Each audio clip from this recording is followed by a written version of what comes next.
The Canaday Group presents RE/MAX Fine Homes, Luxury Living in Orange County, with your host, Lee Ann Canaday.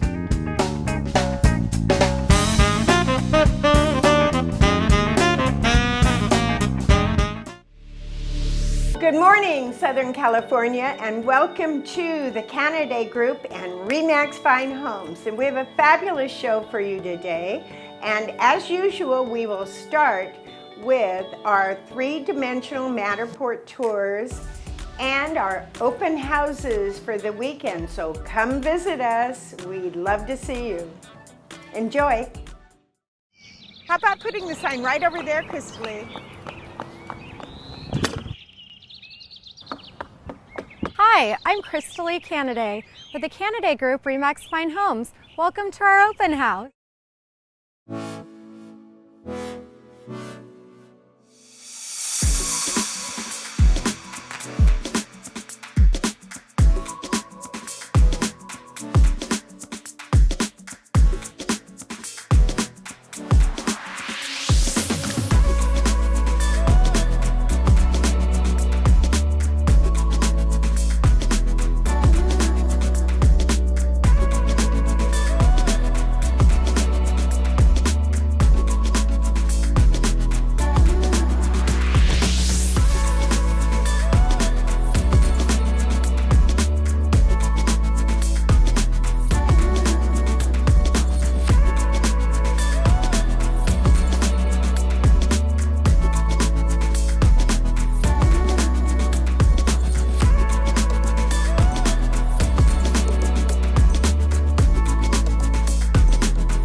So did you see something you want to come visit? Please either give us a call or come to our open house. And now we will start with our coming soons, our brand new properties, and some incredible estates. Enjoy.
at this beautiful, authentic Tudor home in the Hunt Club.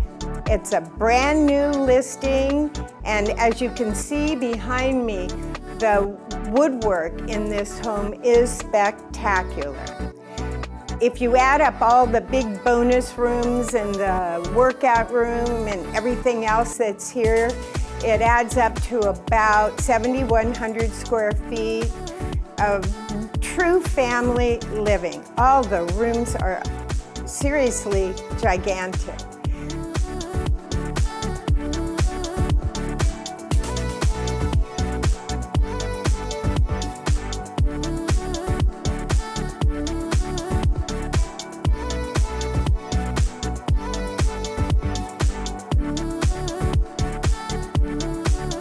It's got 5 bedrooms, including a maid's room downstairs, plus an incredible workout room.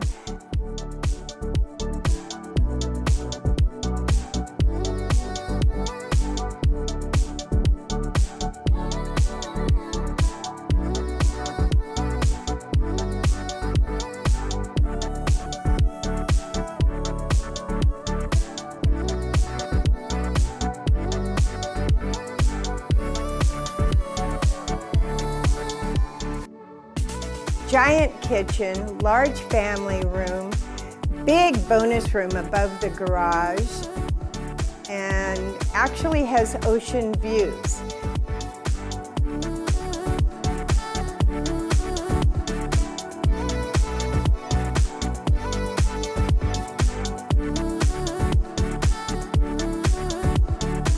Don't forget, it's got a magnificent office with a fireplace. In fact, there are 4 fireplaces throughout this estate home. And of course, it has the obligatory swimming pool and an RV garage along with 2 other oversized garages. So it's a really good family home. We'd love to give you a private showing, and you too can appreciate the workmanship in this home. So come and look at this house. It's open this weekend, and we hope to see you here.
I have a special guest here today, and I know you recognize her, Christy, and she's with Corner Escrow, and I say her last name, but I always pronounce it wrong. De La Torre, yes. Thank you. She says I always say De La Toro. Yes, yes. I don't know, it's Toro Bull, right? Yeah. And she goes after it, I'll tell you. But I had some questions I thought I'd ask that I bet everybody out there has, and if they don't, they should. So, are you ready? I think so. I hope I can answer them. I'm sure. I wouldn't ask you anything you couldn't answer. So, talking about closing costs in escrow. When you have a lender involved and you want to do a reduction in price, or a reduction, some sort of a Credit, a credit. Yeah. So lenders want anything to be applied towards closing costs. So let's say the seller wants to give the buyer $10,000 towards closing cost, or a credit because they wanted to reduce the price and there's negotiations going on. A lender will only allow that cost to be towards closing costs. So if the buyer only has $5,000 in closing costs, they cannot take that full $10,000 credit. They would have to adjust it to $5,000, and that's all escrow can give to the buyer. And a lot of times people ask for a $50,000 credit, and it's not possible to be done through escrow. So sometimes the agents will have to negotiate reducing the price or finding another way to apply this credit, but lenders only allow for closing costs to be applied towards it. Right. Yeah. And there's a specific type of closing costs, There's non-recurring closing Right. costs, and there's recurring closing costs. Right. So if it's an escrow fee, a title fee, it's not going to occur again. But recurring costs are like prorations of taxes, interest of the loan. Those are things that keep occurring. So are recurring. So that's what you could apply them towards. Right, only non-recurring closing Some costs. lenders will only allow non-recurring depending on the type of loan, but some will allow recurring and non-recurring. Yes. So there's ways to get a lot of closing costs with interest and impounds and. Well, and they can also pay realtor fees. So the buyer could also pay realtor fees, and that would reduce the. Yeah, that would go towards closing costs. Right. You could just negotiate the contract a little bit different. A little bit differently. Yeah. There's ways to do it, but a lot of times people go into escrow and they just think they're just going to get a credit, but that's important to know as a seller and a buyer, and who pays what costs, so you know what they could be applied towards. So before you negotiate a credit, it's good to know how much the buyer has in closing costs. Well, if a buyer paid realtor fees, then their goal would be to lower the cost of the house so that they pay less taxes in the long run, right? Yep, taxes on property taxes on capital gains taxes. Yeah, all sorts of taxes, yes. So there's ways to go about it, but always talk to an escrow person before you just write an addendum for a $50,000 credit to buyer, because sometimes I could help you figure out the best way to apply that credit. Perfect. And everybody's probably heard the saying, March comes in like a lien, right? Mm-hmm. So maybe you can talk about when taxes are actually due and when taxes start becoming a lien on the property, because those are two different dates, right? Yes, so taxes are a little bit different as they run on a fiscal year from July to July. So first half, which it seems like it should be second half, because July, let's say 23-24, last year, July 1st to December 31st is the first installment. Well, it's the second half of the year, so people don't understand that the taxes are, not due until December. They're actually due November 1st, delinquent December 10th for the first installment. Second installment is due February 1st, delinquent April 10th for the second installment, and that runs from January 1st through July 2024. So when you're closing an escrow, the prorations are most likely not going to make sense to anyone. I know how to do them and explain them, but when you pay April 10th, when they're late, you're actually paying for a little bit in the rear and a little bit forward. So depending on the close date is how we determine if we're going to pay the taxes and prorate backwards and credit the seller, or have the buyer take on the taxes. And you actually do it from the time that they start ticking away, right? And not from when they're actually due, but the amount that is, because the dates are totally different. Yeah, so we do it off the 6th month. So if the seller paid, let's say, taxes today, they would be paid up through July.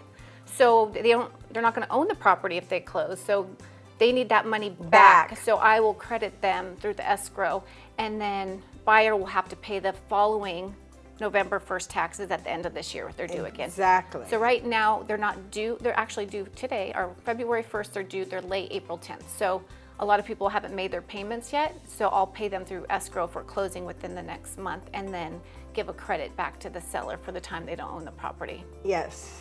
It is. So it's the dates are just messed up. Mm-hmm. You'd think it'd be due January 1st, right? Yeah. Because to make it easy. To make it easy, it would be that way. Nope, nothing's easy. It's pretty hard.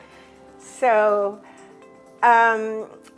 okay, so this will be a good one for you. Why is it important to have a reputable escrow company? Well, because they'll prorate your taxes correctly, and you won't have to worry about it. Well, what about insurance? I always check insurance. Yeah, there's a lot of extra insurance that our company has as an independent, one of the larger independent companies. There's cyber insurance, there's E&O insurance, there's tons of insurance. We're dealing with millions of dollars, so we want to make sure our customers are covered, we're covered as escrow officers, and we have certain staff above us, our corporate office, that reviews everything and audits us as escrow officers, so that way we're held to the highest standards even in our own company. So I'm really confident that we try to stay with the most insurance and the most audits, internally. I really feel insurance is critical. I always ask insurance when somebody calls out an escrow company I've never heard of. I'm going, well, number one, I will never do an escrow company that's broker owned, right? You always have to do a DOC, to me. Yeah. You always have to have adequate insurance for the client. Yeah, for the client and for everybody in the transaction. Everybody, even the brokers, yes. Right? And I mean, there's just a lot of, there's a checklist of things that escrow companies need to have in order to be of the highest level. Yeah, and I'm glad our company is. And I wouldn't work for any company that didn't have those qualifications, because again, I wouldn't be able to get, all my agents that are higher end, or any agent that has a lot of business, that they're going to be smart and ask for these things. And I'm not going to lose a deal because I don't have the proper, highest insurance out there. Absolutely. Yeah, so very important. I'm glad I have that. Well, Christy, thank you so much for coming. And I know we'll have you back on the show very soon, right? Yes, of course. It's my pleasure. I love doing this. Thank you. Thank you. Bye. Bye. Oh.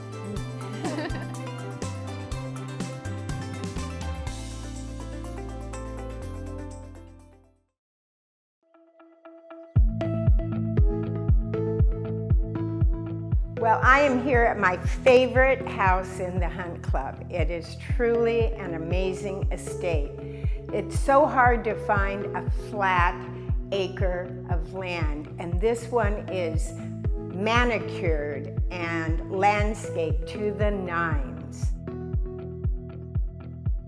But the home itself is amazing, as you can see. It has imported French limestone, has beautiful white oak floors. There's not a piece of carpet in the whole house. The fireplace mantles are limestone or marble, all carved and imported. There's a downstairs master bedroom, which is so hard to come by. And there's 5 other bedrooms upstairs. So the home, and I forgot to tell you, there's also a guest house outside with a bathroom that could be a bath for the pool, but it's also for the guest house. So this house has so many amenities, including my very favorite thing, a tennis court. So if you buy this house, you have to invite me over to play tennis, because you know I love tennis. Anyway, this home is really done to the nines. Look at it, and we will be doing open houses, so check our website for the next open house.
The Canaday Group is a dedicated team of agents and assistants. Under Lee Ann's leadership, this group has provided knowledgeable, professional service for decades. Let's take a look at a few recent successes for the Canaday Group and their clients.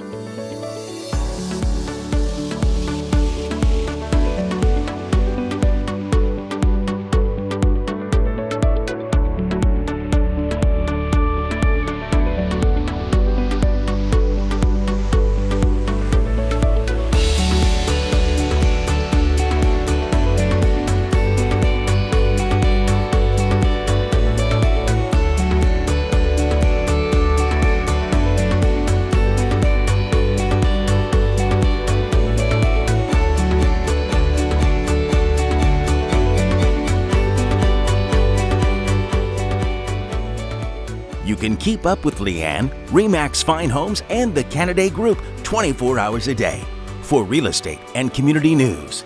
tips for home buyers and sellers, and of course, the latest listings from Lee Ann and her team, go to our website at CanadayGroup.com or follow us on Facebook and Instagram.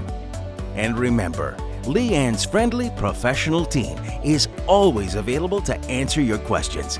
Call anytime at 949-249-2424. Thanks for watching today, and we will see you again next Saturday morning for more Canaday Group and RE/MAX Fine Homes. And don't forget, follow us on all of our social media and like us and like our posts. And also on our YouTube station, please subscribe. That way you'll never miss another show. Again, see you again next Saturday. Bye for now.